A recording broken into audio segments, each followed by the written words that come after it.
Assalamualaikum warahmatullahi wabarakatuh.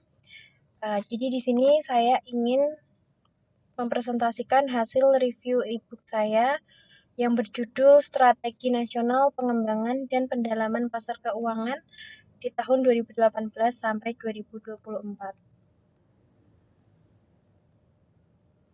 Nah, jadi yang pertama judul dari e-book ini atau judul dari buku ini adalah Strategi Nasional Pengembangan dan juga Pendalaman Pasar Keuangan tahun 2018 sampai 2024. Penerbitnya oleh Kementerian Keuangan, Bank Indonesia, dan juga Otoritas Jasa Keuangan. Tahun terbitnya di tahun 2018, jumlah halamannya 175 halaman.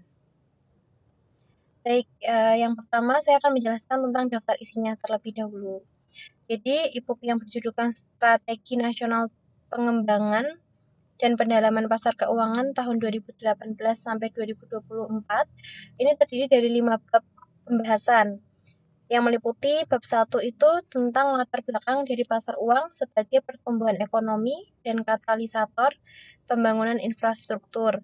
Lalu untuk bab kedua berisi tentang kerangka pengembangan pasar uang, dan yang bab ketiga tentang strategi pengembangan pasar keuangan, serta yang bab 4 akan membahas tentang pengembangan sumber pembiayaan pembangunan infrastruktur. Lalu pada bab 5 ditampilkan juga lampiran KPI tentang beberapa produk keuangan dari fase penguatan fondasi, yaitu tahun 2018 sampai 2019, sampai ke fase pendalaman, yaitu tahun 2023 sampai 2024. Baik, selanjutnya untuk pendahuluannya. Jadi, pasar keuangan memiliki peran strategis sebagai sumber pendanaan kegiatan ekonomi, media transmisi kebijakan moneter dan juga kebijakan fiskal, hingga stabilitas sistem keuangan. Berbagai terobosan dalam mendukung pasar keuangan juga semakin mendesak untuk mendukung pembangunan infrastruktur yang menjadi persyaratan pertumbuhan ekonomi berkesinambungan. Setidaknya 49,98% dana dari pasar keuangan ditargetkan untuk menjadi salah satu penunjang pembangunan infrastruktur pada 2020 sampai 2024. OJK sendiri telah membentuk forum FKP 3K, yaitu Koordinasi Pembiayaan Pembangunan melalui Pasar Keuangan, untuk menyusun strategi nasional pengembangan dan pendalaman pasar keuangan.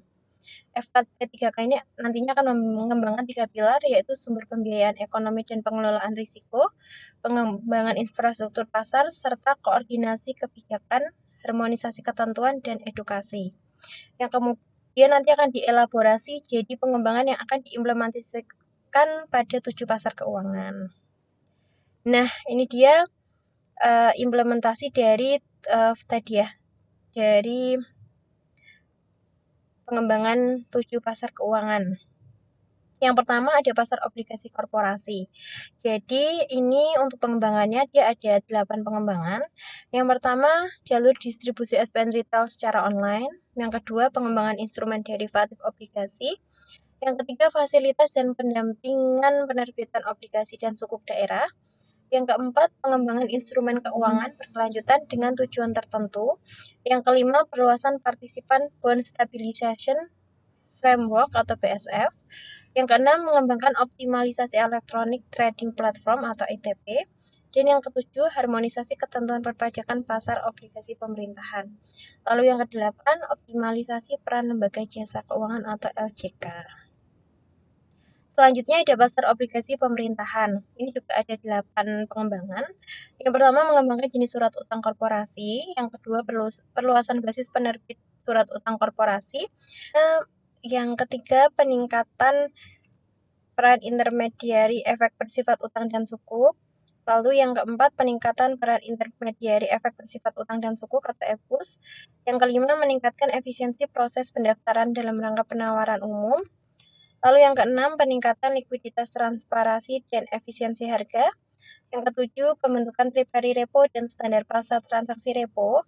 Yang kedelapan, ada harmonisasi ketentuan perpajakan pasar obligasi korporasi. Selanjutnya yang untuk saham, itu ada 8 pengembangan juga. Yang pertama, meningkatkan jumlah emiten dengan fokus pada BUMN dan anak perusahaannya, perusahaan daerah dan juga perusahaan dengan aset skala kecil. Yang kedua, perluasan basis investor. Yang ketiga, pengembangan intermediari. Lalu yang keempat, ada pengembangan investor derivatif saham. Yang kelima, pengembangan e-registrasi. Dan juga yang keenam, harmonisasi regulasi perpajakan pasar saham. Yang ketujuh, edukasi dan sosialisasi kepada emiten dan juga investor. Yang kedelapan, ada peningkatan efisiensi penyelesaian transaksi. Nah, selanjutnya saya akan menjelaskan tentang pasar struktur produk. Jadi ini juga ada 6 pengembangan. Yang pertama, mengembangkan variasi instrumen berbasis sektoril dan infrastruktur. Yang kedua, perluasan jalur distribusi struktur produk. Yang ketiga, penguatan pengelolaan risiko struktur produk. Yang keempat, mengembangkan sistem informasi. Yang kelima, harmonisasi perpajakan pasar struktur produk. Dan yang keenam, edukasi serta sosialisasi investor. Lalu selanjutnya untuk pasar uang sendiri, yang pertama pengembangan pasar sertifikat deposito dan juga surat berharga komersial. Yang kedua pengembangan pasar overnight index swap. Lalu yang ketiga peningkatan peran lembaga jasa keuangan di pasar repo. Yang keempat penguatan peran intermediari pasar keuangan. Lalu yang kelima mengembangkan benchmark rate dan yield curve pasar uang. Yang keenam, mengembangkan infrastruktur pasar uang. Yang ketujuh, harmonisasi regulasi perpajakan pasar uang. Dan yang kedelapan, edukasi serta capacity building pelaku pasar uang. Selanjutnya untuk pasar keuangan syariah sendiri ada 8 pengembangan. Yang pertama, menerapkan prinsip pengelolaan utang secara aktif dalam pengelolaan surat berharga syariah negara atau SPSN. Lalu diversifikasi instrumen suku. Yang ketiga, meningkatkan likuiditas suku dan reksadana syariah. Lalu yang keempat, peningkatan dan perluasan berbasis investor. Yang kelima, realisasi sektor keuangan sosial Islam. Lalu yang keenam, mengembangkan variasi instrumen pasar uang syariah. Lalu yang ketujuh, penguatan koordinasi dalam Komite Nasional Keuangan Syariah atau KNKS. Dan yang kedelapan, melakukan harmonisasi regulasi perpajakan, akuntansi, dan infrastruktur pasar keuangan syariah. Selanjutnya untuk pasar valuta asing itu juga ada beberapa pengembangan ya. Yang pertama mengembangkan instrumen struktur produk. Yang kedua melakukan pengembangan local currency settlement atau LCS. Yang ketiga pengembangan transaksi derivatif falas melalui bursa. Yang keempat pembentukan central counterparty atau CCP. Lalu yang kelima pengembangan electronic trading platform atau ETP. Lalu yang keenam, harmonisasi regulasi perpajakan pasar falas. Untuk yang ketujuh, edukasi dan capacity building pelaku pasar. Nah, selanjutnya ini dari perlindungan investor dan edukasi. Jadi ini juga ada beberapa perkembangan ke depannya. Yang pertama, penguatan infrastruktur dan regulasi perlindungan investor serta implementasi strategi nasional literasi keuangan. Yang kedua, harmonisasi regulasi perpajakan dengan mengembangkan harmonisasi perpajakan. Yang ketiga, pemberdayaan teknologi finansial atau Techfin ya, dengan mengembangkan ekosistem Techfin dan penerbitan regulasi untuk memperkuat proses inovasi, tata kelola, mitigasi risiko, serta perlindungan konsumen. Lalu yang keempat, melakukan pengaturan penyelenggaraan sarana pelaksana transaksi dengan mengatur penyelenggaraan sarana pelaksana transaksi tadi. Lalu yang kelima, mengembangkan sumber pembiayaan pembangunan infrastruktur. Selanjutnya, saya akan membahas tentang part 3 atau pembahasan bab strategi pengembangan pasar keuangan yang menarik untuk dibahas lebih lanjut.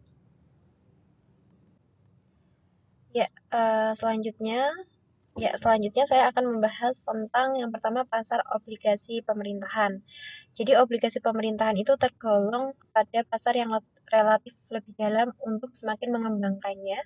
Pemerintah dan otoritas menyusun sejumlah strategi. Nah, strategi yang dilakukan salah satunya pengembangan jalur distribusi SBN retail secara online. Dari tahun ke tahun, peran SBN retail semakin meningkat untuk menutup kebutuhan biaya defisit APBN, sehingga SBN retail telah ditawarkan dengan minimum pembelian yang relatif kecil. Investor dapat membeli SBN retail dengan modal investasi minimal 5 juta, yang kemudian mulai diturunkan menjadi 1 juta pada penerbitan Saving Bond Retail Series SBR 003. Nah, namun pada kenyataannya tingkat sebaran SBN retail itu relatif masih kurang ya. Di sini disajikan grafik yang menunjukkan bahwa total volume pemesanan oleh investor dari DKI Jakarta mencapai 42% dan wilayah Indonesia Barat selain DKI Jakarta mencapai sekitar 50% saja. Sementara itu, di wilayah Indonesia bagian tengah dan timur, volume pemesanannya hanya sekitar 8% saja. Hal ini dapat diartikan bahwa penerbitan ORI masih kurang efektif dalam menjangkau investor di daerah yang relatif terpencil. Nah, lalu strategi pengembangan jalur distribusi SPN retail secara online itu dilakukan dengan mendukung perkembangan perusahaan finansial teknologi atau Techfin melalui kerjasama kemitraan dalam penjualan SPN retail secara online, melalui perluasan jaringan distribusi, jangkauan penjualan SPN retail diharapkan semakin luas. Sistem ini nantinya akan mengintegrasikan seluruh pemesanan SPN retail yang masuk melalui berbagai saluran distribusi ke dalam sebuah core system API atau Application Programming Interface, yaitu sistem ASPN. Nah, ini jadi skema jadi strategi pembelian SPN retail online. Selanjutnya, pasar saham. Dengan jumlah investor yang meningkat dan kinerja transaksi yang berkembang positif, likuiditas pasar saham itu semakin membaik ya. Kendati demikian, sektor ini masih menghadapi beberapa tantangan, terutama terkait jumlah peningkatan emiten. Nah, jumlah perusahaan yang mencatatkan emiten di Bursa Efek itu terus bertambah. Sampai tanggal 31 Desember 2017 sudah tercatat 566 emiten di BEI, tetapi jumlah emiten tersebut masih lebih kecil dibandingkan dengan negara-negara Asia lainnya. Nah, pentingnya pencapaian dari sisi jumlah emiten dan investor itu harus menyebabkan diperlukannya strategi pengembangan. Salah satu pengembangannya itu adalah e-book building. Jadi untuk pengembangan e-book building ini merupakan bentuk penguatan industri pasar modal Indonesia. Tujuannya adalah memperluas akses investor agar berpartisipasi saat penawaran umum, menciptakan transparansi dan akuntabilitas sebagai pembentukan pasar harga di pasar perdana. Nah, faktor terbentuknya e-book building ini yaitu karena semakin turunnya partisipasi dan penyebaran investor di pasar perdana dalam beberapa tahun terakhir. Yang kedua, penetapan harga dan book building kurang transparan dan terbatas untuk investor tertentu. Kemudian investor akan mengajukan penawaran harga dengan nyaman karena mendapatkan perlakuan adil ketika ada e-book building ini. Karena dapat meningkatkan akuntabilitas dalam penetapan harga, alokasi, dan juga distribusi efek.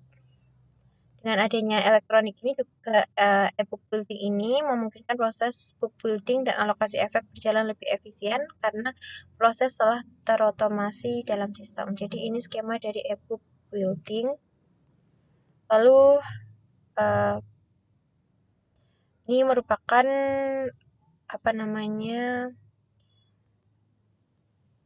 jadi ini merupakan ya, di sini kan ada kayak tabel. Nah, ini Indonesia itu pencapaian emitennya 566.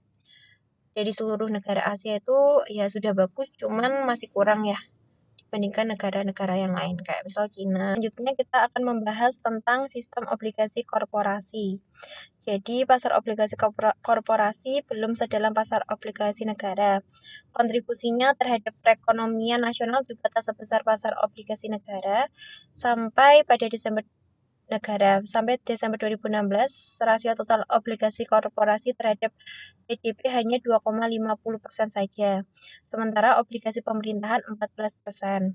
Kepemilikan obligasi korporasi masih didominasi oleh investor institusi ya.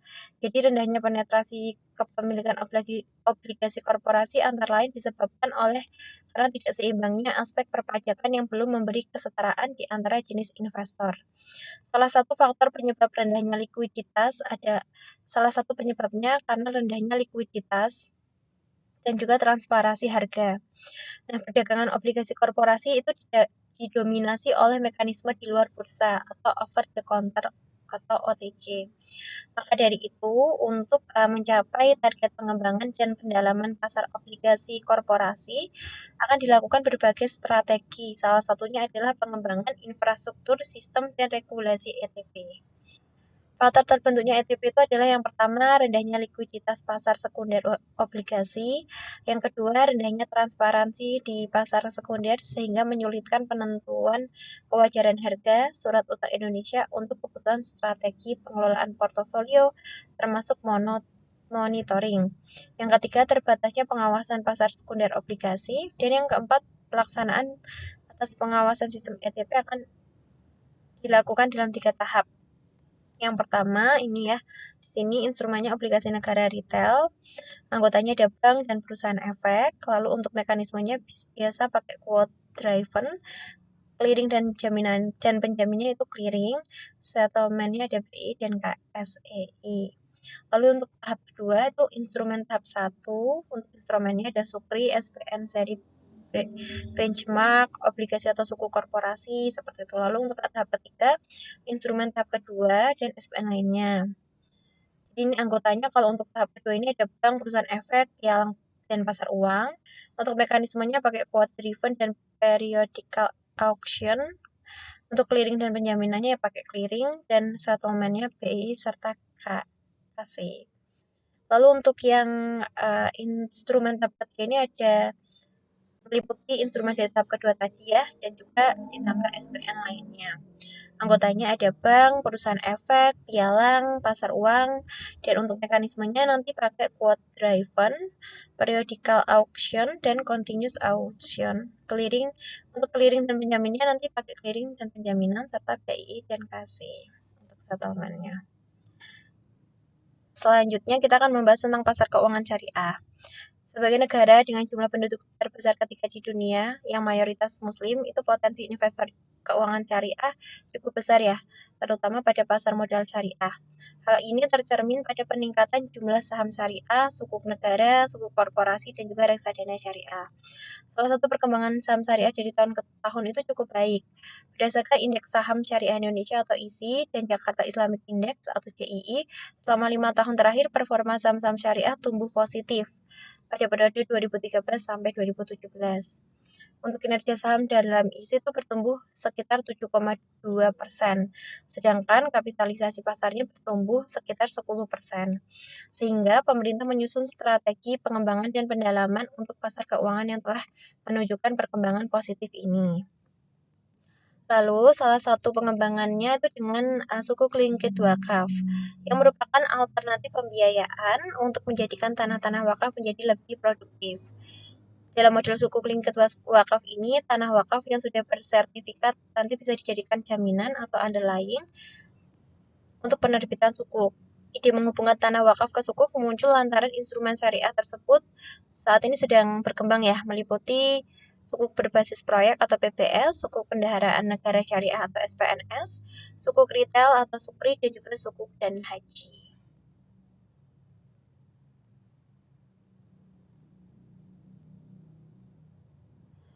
Seperti itu. Nah, di Singapura dan Kuwait tanah wakaf juga sudah bisa dioptimalkan ya menjadi komersial, tapi tetap dalam prinsip syariah. Berikut ini adalah skema dari suku linked wakaf.